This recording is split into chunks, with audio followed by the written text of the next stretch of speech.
యోహాను 3:7 మీరు కొత్తగా జన్మింపవలెను. మీరు కొత్తగా జన్మింపవలెను. యోహాను 3:7.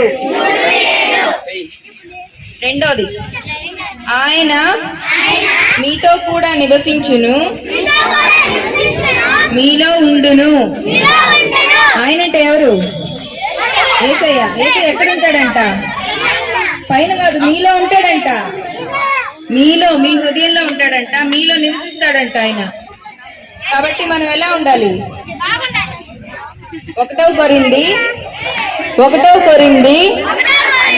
6:19 మీరు మీ సొత్తు కాదు, విలువ పెట్టి కొనబడిన వారు. 1 కొరింథీ 6:19